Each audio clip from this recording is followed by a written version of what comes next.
Hi replay viewers, welcome to my second meeting with Josh Steimle, and today we're going to open up to the public. Previously this was a private scope. Hi, hello, and today we're going to talk with Josh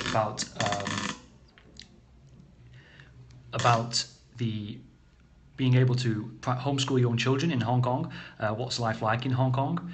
It's not a private scope, Chanel. We did have a private scope before. So what we're going to do it a little bit differently. What we're going to do is, if you need to ask questions, you need to @reply me on Twitter. You can do this inside the Periscope app. If you go to the share function for Twitter, delete everything that's in there, type @JonathanJK and send me your questions. I have an iPad set up here so I can read your questions. We're going to get into a discussion first with my questions, and then we'll open it up about 20 minutes in with your questions, and then we'll go back to my questions. So if there's anybody new arriving in the chat and they're wondering why they're feeling ignored, just let them know. We're not ignoring them, we're just focusing on this way of doing an interview today. Okay? Right. So, I'm going to scoot around. All right. Okay, thanks.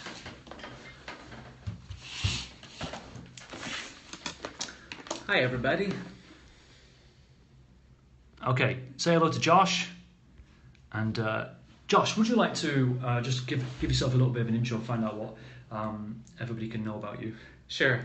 So I'm an entrepreneur living in Hong Kong. I've been here for about 3 years. Married, have 2 kids, ages 6 and 8. And we homeschool, my wife and I, mostly my wife, but we both homeschool. I work from home most of the time so that I can be more involved with the kids there. And I guess that's what we're talking about today. That's right. Okay, just like last time, some of the questions I'll repeat, but trying to be a little bit more brief about it. I'm interested in, they'll probably be interested in as well, what did you do before you came to Hong Kong, and what did you do before your TEDx speaking gig? Sure. So my wife and I, we got married in 1999. That's the same year I started my business. My business is a digital marketing agency called MWI. And by the way, I'm on Twitter at Josh Steimle, JoshSteimle. So if you want to tweet me any questions there, I'm happy to respond to those after this interview. And so our kids were born in 2008 and 2010. And so they've been young, and we were homeschooling the same way everybody else homeschools. You teach your kids how to read, you teach your kids how to do basic stuff. And we had always thought about homeschooling, but we weren't planning on doing it until we moved here to Hong Kong. So we were kind of doing the normal childhood education that everybody else does with their kids at home. And then I was just working, and then we decided to move out here to Asia because my wife and I are working on adopting our 3rd child now from China. And that just turned into a discussion where we said, hey, why don't we just up and move there? But then we decided that Hong Kong would be a good first step before going to China, so we ended up in Hong Kong. Okay.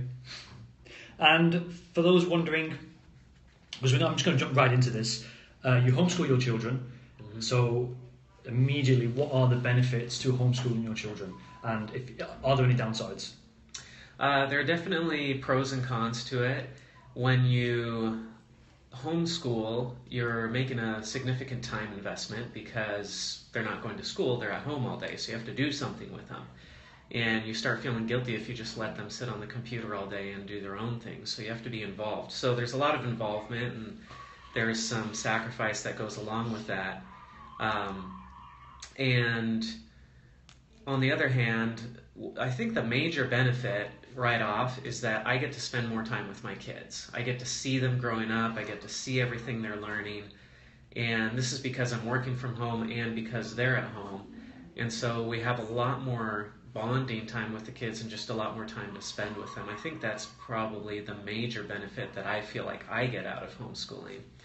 In terms of what my kids get from it, I feel like they get more of a personalized experience. So my mother was a school teacher, so she taught for 15 years, kindergarten, 1st grade, 2nd grade, so 5 through 7-year-olds. And she had usually 30 kids that she was dealing with. And so you just can't spend a lot of one-on-one time when you have 30 kids that you need to pay attention to. What you end up doing is you end up taking care of the kids who are disrupting everybody else, and then you just hope that the other kids who are quiet and well-behaved are learning something on their own while you're tending to these kids who are loud. Whereas with our kids, we can spend very customized, individualized, one-on-one time with them. We know what their interests are, we know what they want to learn about, and we can focus on that. Also with a homeschooling environment, we don't have to follow a set schedule. There's no set time for lunch or recess or learning a certain subject. So if our kids aren't interested in dinosaurs today, we can spend the whole day on dinosaurs. We don't have to switch to something else just because the curriculum says now's the time to switch. And if they're not interested in math, we don't have to focus on math. We can leave that until they're interested in it. So we can focus on what they really want to learn. And I think we all know that we learn better when we're interested in something, when we want to learn it. And so we can wait until our kids are ready to learn something, until they want to learn it, and then we can really dive into what they want to learn. And I feel like that way they learn a lot faster, they learn a lot better because they're focusing on what they want to learn. And they learn to love education that way because they're always learning about things they're really interested in, and we're not force-feeding them a lot of things that they aren't interested in. One of the downsides with what you just said, I'm going to nitpick at, but sure. Give me a great answer, is what happens if they're not interested in maths? Yeah. What happens? Well, so we do force-feed them a little bit. Okay. We don't force-feed them a lot, but there are basic things that we try to push in there because we feel it's important for them to learn. But with math, for example, neither of our children are exactly passionate about math, but we can sneak it in there. And so we do a lot of things where we fit it into life lessons. So if we go to the market to buy something, then there's naturally math at work there, and we try to use those life experiences to teach math. So there's a direct connection between math and the real world. And we try to do that with other things too. We also have workbooks that we go through, and we'll teach them math that way. But we try, if they're ever really not interested in something and really pushing back against it, we try to back off and then come to it later. And the thing with math is, I have a master's degree in business, I run a business, and the only math I use is very basic math. I'm not using calculus or geometry or any higher in math. Everything I learned in school in terms of math, I don't use in my business. And so I look at that and I say, but I had the experience of learning math and hating it when I was younger, and then learning math later when I was at university and absolutely loving it. And it was very hard when I hated it, and it was very easy when I liked it. And so what I learned from that was, if I'm motivated, I can pick up math very quickly, and I can pick up high-end math very quickly when I'm motivated. So I feel like, if our kids don't like math right now, that's not a big deal. They can learn it later when they need it. It's very easy to learn math quickly when you're an adult. It's pretty challenging when you're a kid. So we try to give them the basics, but if they don't like it now, we back off on that, and we figure, hey, they'll pick it up later when they need it, if they need it. Thank you. For those who are just jumping in late, if you're asking questions, I can't read the questions. So the camera view is for you to see us. If you're going to ask a question, hit me up on Twitter @JonathanJK. You can use the share function in Periscope. So where you go to share on Twitter, delete everything @JonathanJK and ask the question. And it's auto-updating. Okay, so I can insert your questions into the conversation from here, like someone's just done it now. Okay, we'll do this one. To prove that it's working, what does Josh think of parents comparing with others instead of concentrating on their kids' personal abilities? I'm against comparing children to other children. In my business, I benchmark my business against other businesses. But with children, with education, your child, you don't know whether your child's going to be a doctor, lawyer, artist, computer programmer. You don't know what they're going to be. And so the idea of benchmarking your child against another child and say, hey, at age 9, my child should know this, and that's because all these other kids know it. Well, who cares what they know? How does what your child know at age 9 determine their success when they're 25 or 30 years old? There's virtually no connection between this other than some of the basics. But there are people who are geniuses who learned to read at age 4, and there are people who are geniuses who didn't learn to read at all until they were age 9 or 10. So if you're benchmarking your child, you might just be placing a lot of undue stress and pressure on your child that they're not ready for, that's not benefiting them. And you might be teaching them to just hate education and hate learning, whereas if you let them go at their own speed, they might learn to love it at their own pace, and they might still be a genius someday. Or maybe not. Most kids don't turn out to be geniuses, and that's okay. Good question, Dinesh. Well done. Because great timing as well, actually. And what about, just for the Americans who are watching, could you talk about that in the context of getting into university? Because I know you've talked about it briefly on your TEDx talk as well, but I don't know, like homeschooling is not like there's not as many disadvantages as some people think. Right. Yeah, that's a question a lot of people have is, well, if my kid homeschools all the way through high school in the U.S., how do they get into university? In the U.S., it's pretty easy, and there are a lot of schools, Harvard, Yale, a lot of the Ivy League schools actually specifically recruit and look for homeschoolers as a positive thing. And in the U.S., it's very easy. You take the SAT, you take the ACT, and that's a large part of what your entrance into college is based on. There might be other exams that you take, but it's pretty easy in the U.S. to get into an Ivy League school or any other school of your choice, even if you've homeschooled your entire education. I think outside the U.S. it's a little bit more challenging, but in the U.S. it's quite easy. There are over 2 million homeschoolers in the U.S., and that number is growing rapidly. And so the educational institutions in the U.S., I think, are a little bit more attuned and used to seeing homeschoolers come through, and they've got processes in place to handle that. My next question is about your processes. How do you go about teaching your children? And in one of your articles that you sent me, you're talking about how when you first came here, you wanted your daughter to learn Cantonese, but she found it very easy to find English-speaking friends. How have you integrated trying to get her to learn Cantonese as well, so as a tutor? Yeah, so when we moved here, that was the main reason we put our child in a school, is we thought, everything else we can teach, but we can't teach Cantonese. And so we thought that language experience would be so valuable. I speak a second language, my wife speaks a second language. We thought this will be great for our daughter to learn Cantonese. So we dropped her in the middle of a local school, and she was learning very quickly. We were really impressed with what she was learning, but she was also really stressed out, and by the end of the first year of school, we felt like it's just not worth it. And now it's hard. We see that the classmates that she started school with are now fluent in Cantonese, and they're speaking, they're writing Cantonese, and she's not. And it's hard for me to look at that and not feel a little bit jealous and feel like, that would be so great if she could speak Cantonese like these other kids are speaking now. And she's missed out on that. But we had to weigh that against, is it worth the cost? And the cost we saw was that as our daughter went to school, she was having stomach issues, she was having a lot of other stress-related difficulties with going to school, and she was just, frankly, hating school and hating education.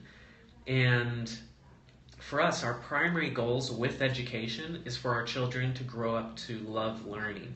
If they love learning and they know how to learn, then they can teach themselves anything that they need to know in life. And so we had to weigh it. Do we want her to speak a second language, or do we want her to love learning and love education? And we had decided that we had to sacrifice the second language in order to ensure that she still loves to learn. So that was tough. Okay, so she's not in the local school anymore, and she's not really learning Cantonese. I mean, she's learning about as much as I'm learning, which is not much. Same here as well. Little bits here and there. But it is proof that if you are going to come to Hong Kong and acquire a job or raise a family, would you say you don't need it? Oh, the Cantonese? Yeah, not to sound ignorant, but you don't need it. But no, you don't need it. I mean, I love learning languages, and I've loved what Cantonese I've been able to pick up. I wish I could just quit everything else and take an intensive course for 3 months and just really dive into it. But no, you don't need it, especially in business. Everybody speaks English, and I mean, it facilitates some things to know Cantonese here, but you definitely don't need it. Part of the process that you employ with your children, you stated last time we met that you don't use any online services except for YouTube. Yeah. Not to say that you're down on these services, you just don't use them yet. Do you want to explain how much YouTube is important, considering that there's something like Coursera or Khan Academy out there? What is beneficial about YouTube? Because for me, as a single guy, I'm just obviously watching different types of videos. Right. So I've never seen it in this way, so it's an interesting perspective to share with everybody else as well. If they don't want to like sign up with Khan Academy or Coursera, there's something probably more casual inside YouTube. Yeah, I mean, there are just video. It's amazing what can be found on YouTube. So one of the things that we use with our kids, and I can't remember what it's called, but there's a guy out there and he's a professional artist and he will do drawings with his son, and he videotapes himself drawing, and then he videotapes his son learning to draw with him. So he's teaching his son and he's videotaping himself teaching his son how to draw certain things. And these videos are really well done, and so our daughter will watch these, and then she'll do the drawings just like the videographer's son is doing. And she learns art this way, and she learns how to draw this way, and she's doing amazing artwork based on things that she's learned from these art tutorial videos on YouTube that are just free. They're just sitting out there. So that's one thing that our children have learned. Khan Academy and everything I think is great, and we just haven't really gotten around to using everything out there because there's so much out there. But we use a lot of the nature videos to just learn about nature, and then it's great because here in Hong Kong we can go. People who haven't been here in Hong Kong aren't aware of how much green space there is here. You think of it as being all these buildings. Yeah. But where we live, it's forest. And so we can walk out our door and in 5 minutes we can be in the jungle, and we've got spiders and snakes and all sorts of animals out there and stray dogs. And Sorry, which part of Hong Kong? so we live in Mui Wo out on Lantau Okay. Island. And so we've got water buffalo, we've got cows, we've got all these things out there, and we've got these giant spiders. And so we can go out and we can look at things, and then we can go on YouTube and find videos that teach our kids about these animals that they're seeing. And so they get more of a hands-on biology lesson that way. And there's so many ways that you can use YouTube to just supplement the education that your children are getting. Really anything that we want our kids to learn, we can go on YouTube and we can find a video that helps us teach that better and gives more depth to that. Okay, for those just joining, I'm with Josh Steimle. He's a home tutor, but also an educator and TEDx speaker and entrepreneur living in Hong Kong. And if you would like to ask any questions, hit me up on Twitter. You can do it inside the app. You go to the share sheet to Twitter, delete everything, reply to me, and ask the question, just like Dinesh is doing. I've got some more questions from Dinesh, actually. He's really engaged with this. He's asking, will online learning ever be as effective as learning in school or college? I think, this is my opinion, I think the answer is it depends. Professional opinion, though. Yeah, it depends. There are certain classes and topics that lend themselves to online learning.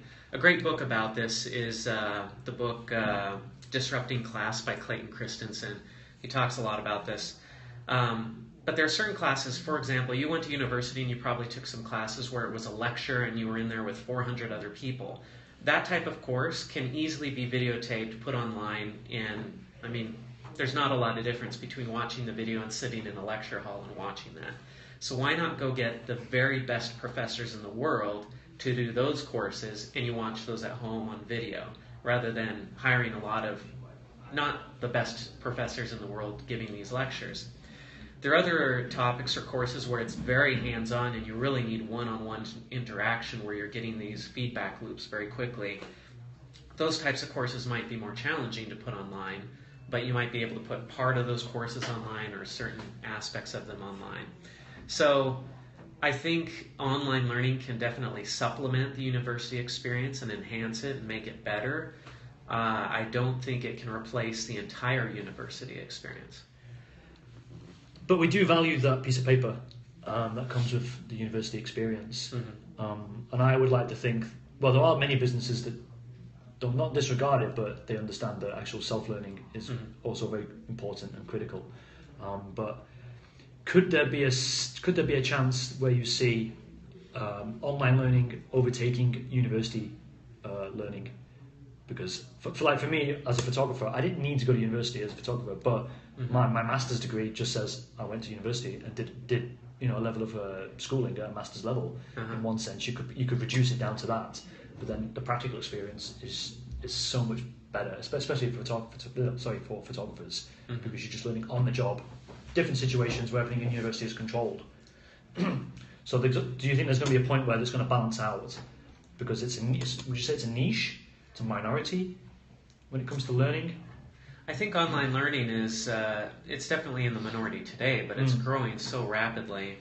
And you'll notice that a degree becomes more valuable as it's harder to verify what somebody knows from their education. So the more difficult it is to verify that you know something valuable, that you can add value based on your education, the more valuable the degree becomes.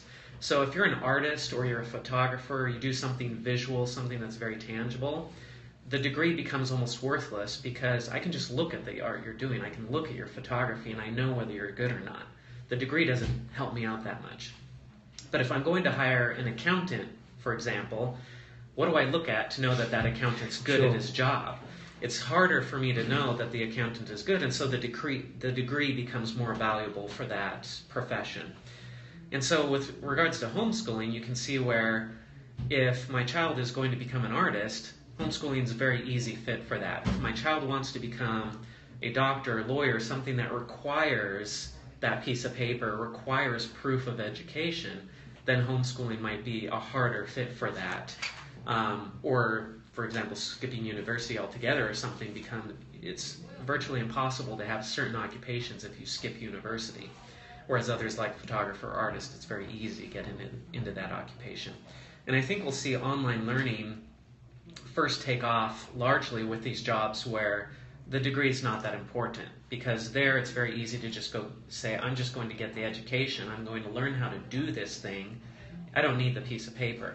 But for somebody who's an accountant, which guy to hire?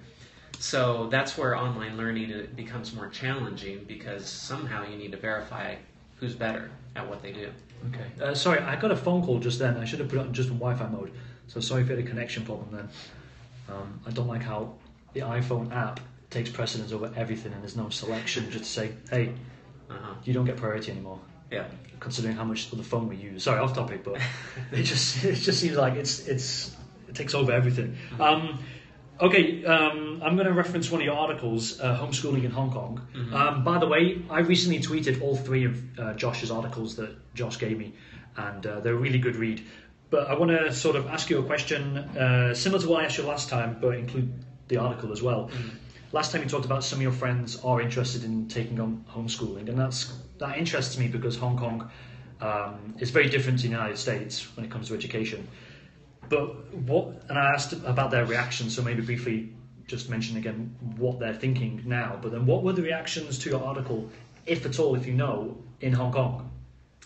Yeah, I didn't get a lot of direct response to the article, but the article was written in response to people, or the articles I've written have been in response to questions I've fielded and things that people have asked me or issues that have come up. So for example, we had a friend of ours who moved here, and she told her moving company that she was planning on homeschooling, and they said, well, we need to report you to the government because that's illegal here. She's like, wait, you're my moving company. Why would you be reporting me to the police for homeschooling my child? Well, it's a quasi-democracy here, so you never know. But there was this large misconception that homeschooling is illegal in Hong Kong. So I went directly to the Bureau of Education, and I interviewed them for an article, and I said, is homeschooling illegal here? And they said, no, it's not. It's not approved, but it's not illegal. And so they have no process to deal with homeschooling in Hong Kong, but it's definitely not illegal. I got that straight from the source, and that's been verified. But it's easy for people to think that it is illegal because there's no process. And there have been some high-profile cases where parents of homeschoolers were mandated to send their kids to school and they didn't, and then they were arrested. And the reason they were mandated to send their kids to school is because there were abusive situations going on at home. Okay. And so the government came in and said, you have to send your child to school because we need to verify that your child isn't being abused, because you have been abusing your child in the past. Or situations like that. So there have been some extreme cases in the past that have led people to believe that homeschooling is illegal, but it's not. So that was the first article I wrote on homeschooling here in Hong Kong. And I know that that article's gotten shared a lot because people share it around to say, no, it's not illegal. And when their friends say, oh, yeah, that's illegal, they can show them the article and say, no, here, it's not. Yeah, here, you do go into SCMP. quite in depth about it, Yeah. So the other articles I wrote, I think I wrote one about the myths. Yeah, some of the myths of homeschooling, because those come up a lot. And the four fundamentals. Yeah, they're really just questions that people have about homeschooling. The big question that people have globally about homeschooling, of course, is socialization. There's this idea that if you're homeschooling your children, that you lock them up in your house all day and they never see anybody else and they're isolated from the rest of the world. And so I wanted to write an article clarifying that that's not what homeschooling means, that homeschooling actually means that our children spend a lot of time in the real world, because I take them to business meetings, we take them out around the city, they interact with people of all different ages, not just people their own age, so they get comfortable with adults and kids of all ages. We have meetup groups, we take them to dance lessons, karate, swimming, acting, art. I mean, we take them to all these different classes, and they have friends that homeschool too, so they get to hang out with those friends, play with those friends. So we actually feel like they get more socialization than they get in a traditional school, because it's more widespread and it's more based in the type of interaction that adults have, rather than kind of the artificial arrangement that schools have. Okay. The parents that you've spoken to and are interested in homeschooling, are they aware of the difference between homeschooling and getting a private tutor? Yeah, and there are a lot of different flavors of homeschooling. So you can have homeschooling where it's school at home, or essentially you're duplicating the traditional school environment and just putting that in your house. So that's called schooling at home. And some people might supplement that with tutors. On the far other end of the spectrum, you have what's popularly known as homeschooling. I prefer to call it self-directed learning. But unschooling is essentially saying, my kid is smart enough to teach himself, and you just let him do whatever they want. And there are a lot of parents who subscribe to this. There are books about it, and it's really fascinating to look at some of the case studies of how these kids turn out, who are essentially just left to do whatever they want. And the parents are there to facilitate education, but they don't force anything on the child, nothing. It's all based on what the child said. If the child goes to the parent and says, hey, I need help on this, teach me this, the parent will teach them. But otherwise, the child is just left to do whatever they want. And it's fascinating how well some of these kids turn out, and how smart they become, and how much they apply themselves on their own. So, and then there's everything in between. So we've seen everything in between. We've experimented with lots of different forms of education. We fall somewhere in the middle between unschooling and school at home. We do some coursework. But we also let our kids have a lot of free time to just do whatever they're interested in. And other parents, it's the same thing. You just see every different type of homeschooling in between those two extremes here. Okay, I'm going to give everybody a chance to ask some questions. So if you do want to ask questions, I know this is kind of different to the way I normally do interviews or chat or scope chats, but this way I think is much better for my brain, so I can keep a single narrative going in my head. So at reply JonathanJK inside the Periscope app, go to the Twitter share sheet, delete everything, and just type your question. I've got 3 questions. The first one from Pete Dewar. Regarding the free time, how do you or can non-homeschool people balance that with so many extracurricular activities these days? Well, that's one of the reasons we homeschool, is there's this... Kids are just so busy these days. I mean, they go to school, the child wakes up, they're getting ready for school, they go to school, they come home, they have dinner, they have homework, and you see even pretty young children who are busy with homework until 9, 10, 11, 12 at night, and then they go to sleep, and that's it. Like, that's their whole week, and then they've got sports, they've got other activities on top of that, and we've lost that essence of education, which is free time. I don't think you can really have a proper education unless you have free time where you don't know what to do with yourself. If you don't have that, you never have a chance to choose what you're really interested in, to figure stuff out, to say, wow, I've just got this free time I don't know what to do with. What am I going to go do? I think you're really missing out if you don't have that.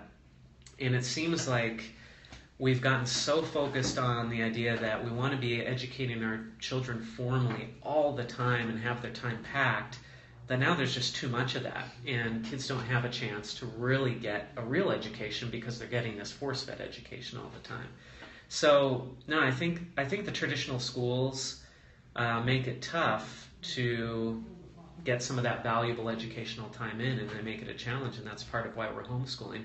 And that's one of the big things we see with parents who are starting to homeschool right now is they say, it's just too much. There's too much homework. There's too much focus on education. There's too much pressure.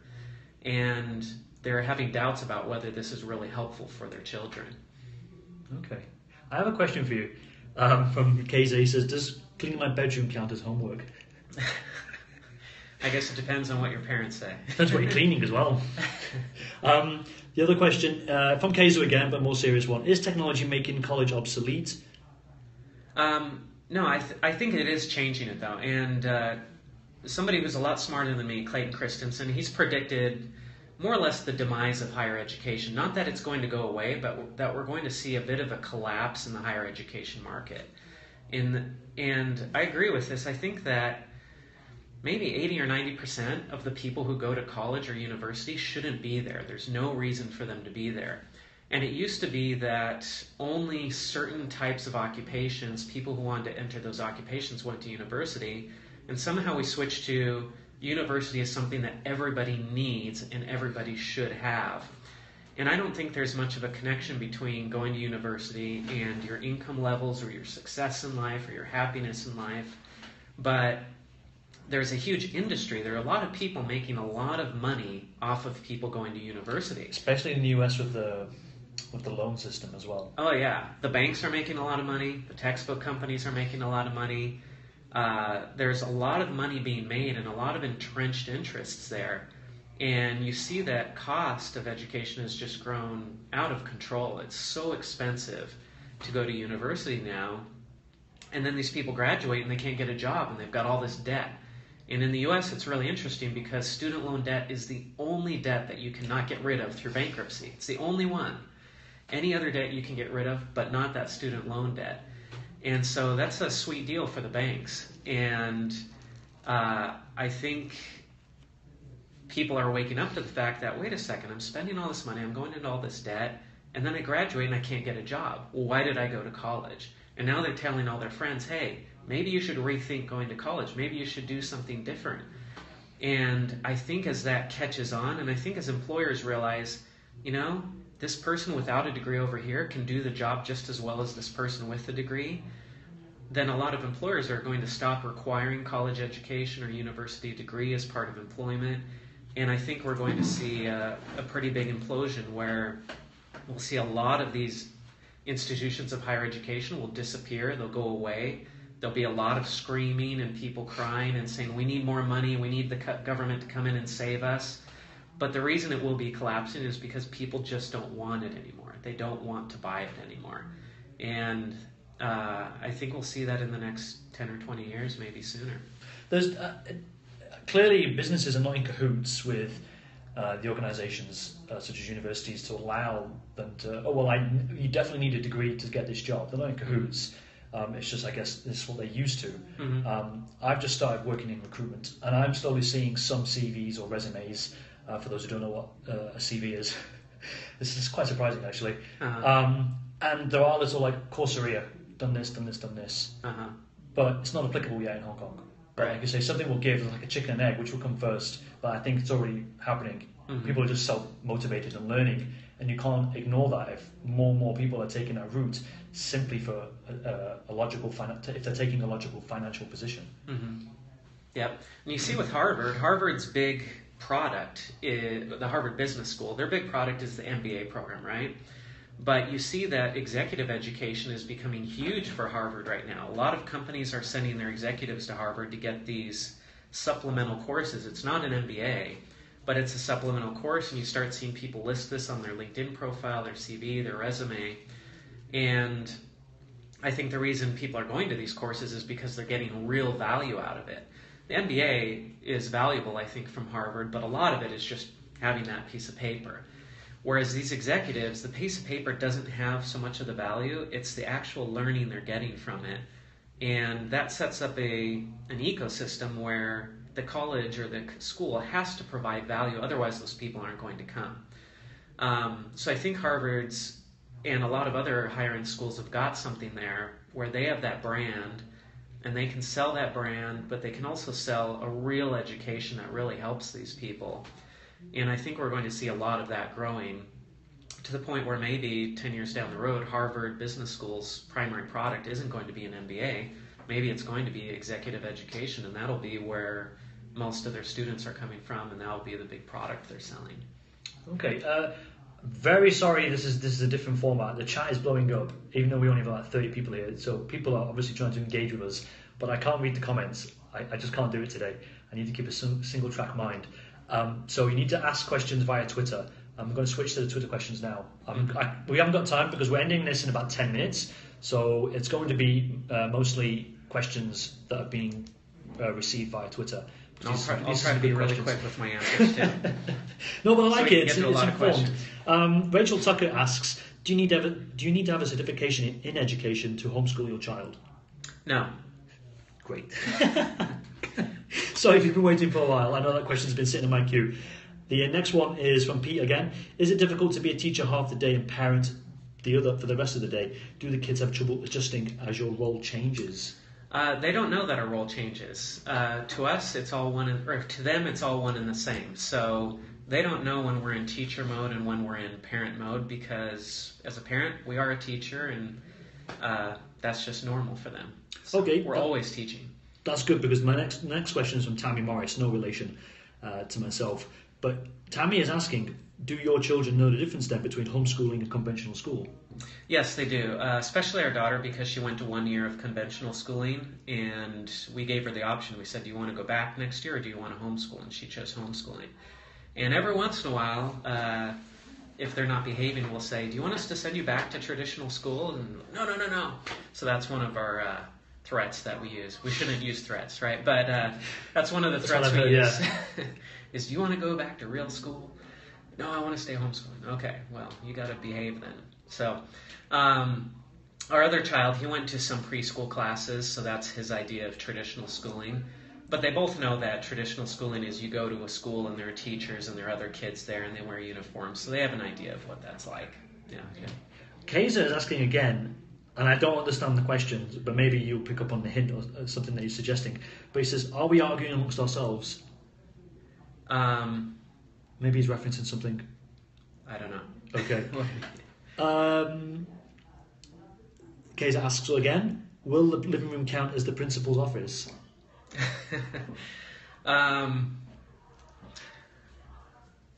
You're very funny today, Kaiser.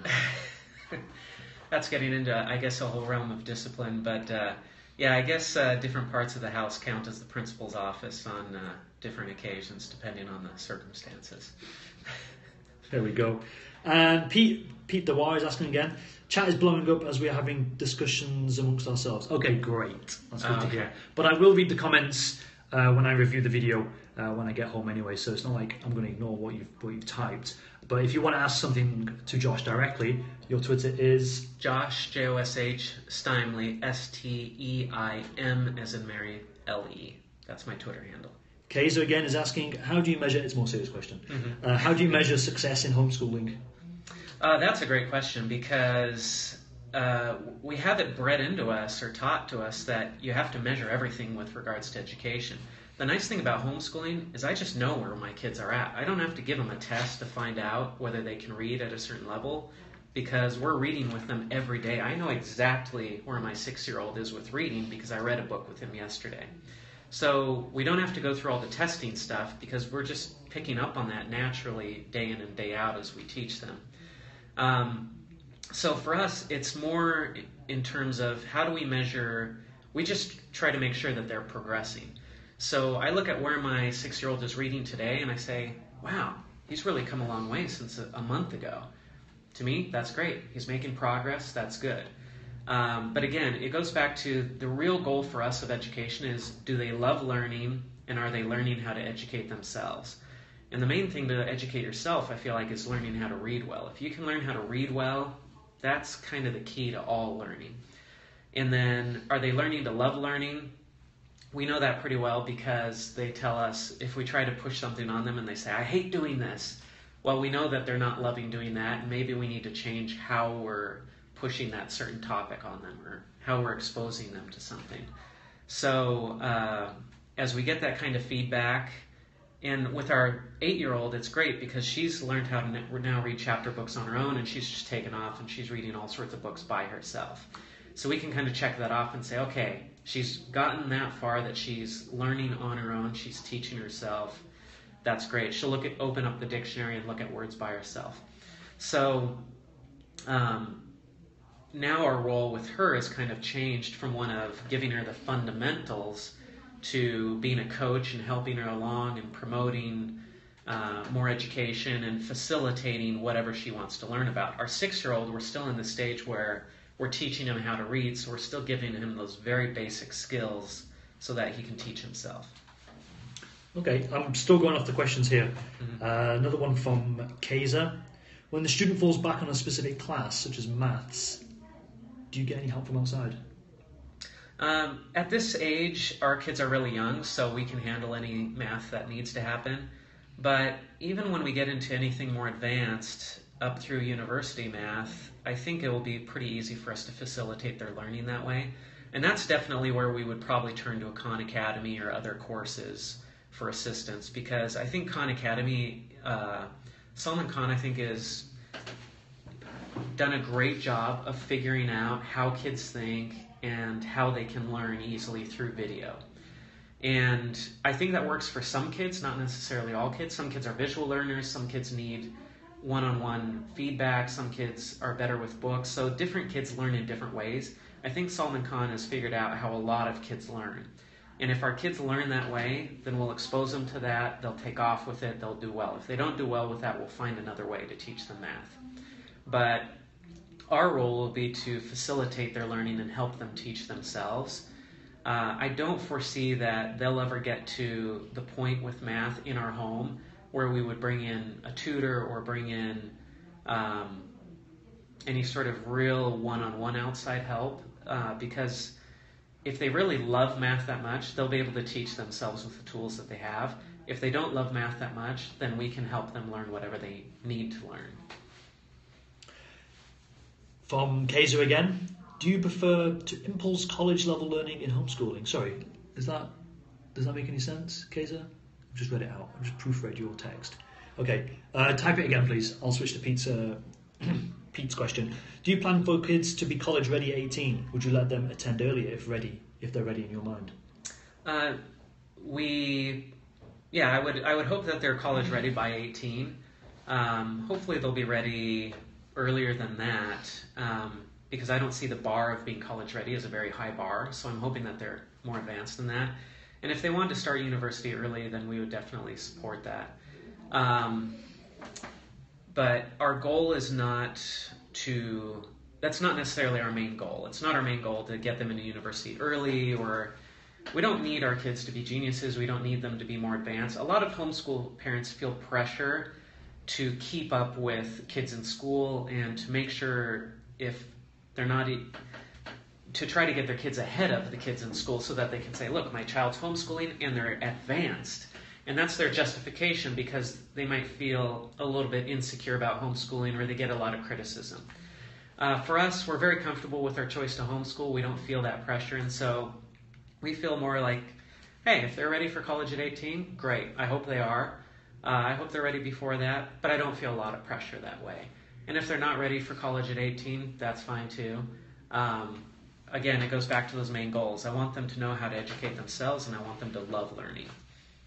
The other question from Kaiser, and it's a serious one, and it's kind of related. He's asking what happens if one child likes maths more and one child will like English more. So, but I want to add a twist to that question. How are you going to work around that, those different interests, while juggling your own time? Because you can't teach two subjects at the same time.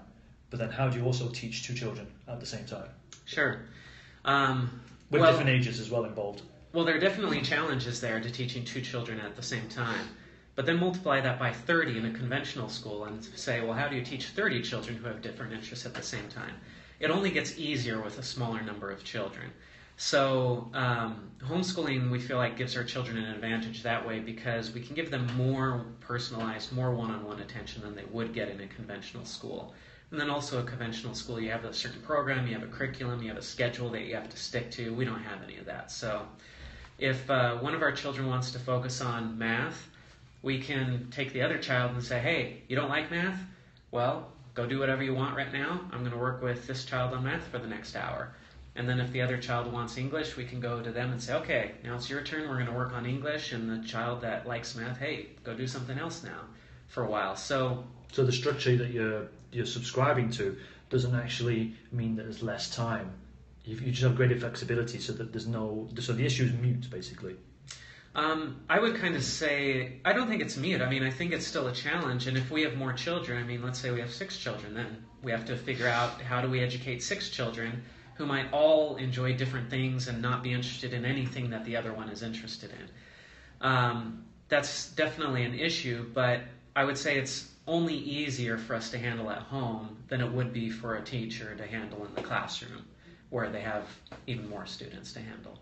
And also, we just care more. I mean, we care more than any teacher can care about their education. So naturally, we're going to be more invested. We're going to spend more time. We're going to dig deeper into these subjects than any teacher can afford to, because really a teacher in a conventional school has a different job. And again, my mother was a school teacher. My mother-in-law right now is a school teacher. And they care very much about education. But if you ask them, what do you really do in your job? They'd say, babysitting. I'm just trying to keep these kids from killing each other.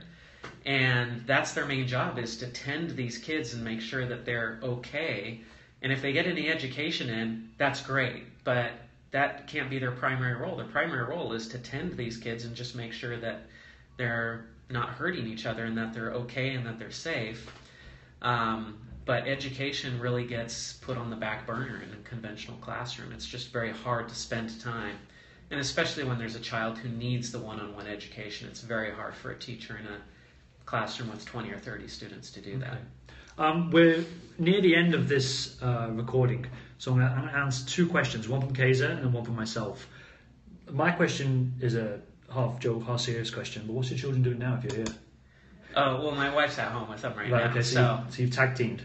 Yeah. Take over. Yeah, so my wife is the primary educator, and then I work from home, so I dip in now and there, but my wife's handling 95% of the education. Okay. And the last question from Kaiser is, do you teach your kids college-level classes such as speed reading? No, they're only 6 and 8 years old, so... But it's not that pressured in Hong Kong. So we're not teaching them college-level stuff yet. Well, I should back off on that, because I went to art school, and so there are things that I can pass on from my art education that I got out of college, and my daughter, who's 8 years old, is old enough to understand some of that now. So there are things I can pass on. Our 6-year-old has been learning algebra the past month. I didn't learn algebra until I was, 11, 12 years old or something. That's when I think I started learning algebra. So he's learning algebra now that he's 6 years old, and he enjoys it. We've made it into a game, and it's fun, and he's actually picking it up pretty well. My daughter, when she was 6, I remember giving her an hour-long geometry lesson, which is something I didn't start learning, I think, until I was maybe 13, 14. So they are capable of learning things that people learn in college, but we don't think that way. We don't go look at college stuff and say, okay, how do we teach them this stuff? It's more, that geometry lesson just came up because we started talking about circles, and then we started talking about triangles and different shapes, and I started saying, oh, did you know that all the angles in a triangle add up to 180 or whatever it is? I can't remember anyway. Geometry wasn't my strong suit. But anyway, we started going through these geometry lessons, and just one thing led to another, and she was interested in it for an hour. And then we've never picked it up again since then, but for that moment, we had it. And so there's a lot of that kind of learning that goes on in a family where it just naturally comes up, and we talk about it until they get bored of it, and then we move on to the next thing. And sometimes it is college-level stuff. Okay. Thank you for your time. Was there one more question, or did you I get that? I have loads more questions, but they're more to do with the context of what you're doing in Hong Kong. Okay. So I didn't really get into that, and I knew, judging by the feedback from the questions, we're not going to have time. Okay. So I don't know, maybe another time. I'll speak to you after we've finished the recording. We're going to have to end it there, I'm afraid. I hope you found it really interesting. I did. So it's time to say goodbye, because Josh is a busy man. But I will read your comments. I'll get home when I process this video, and I'll read the comments. Okay? There we go. Short but sweet. Thank you, everybody. Okay, do you want to pimp your Twitter and your Periscope? Yeah, so you can contact me through, I'm on Periscope, but I'm just getting started. John inspired me. So I'm on Periscope at Josh Steimle, but I'm at Twitter at Josh Steimle, and then you can also email me at joshjosh@mwi.com. And then I also have my blog at joshsteimle.com. You can find me there, although I don't talk much about homeschooling there. But any of those places you can contact me, and I'm happy to chat more about this. Okay, there we are. I'll see you guys probably about half an hour anyway when I get home. Okay, so thanks for watching, and I'll see you in the next scope.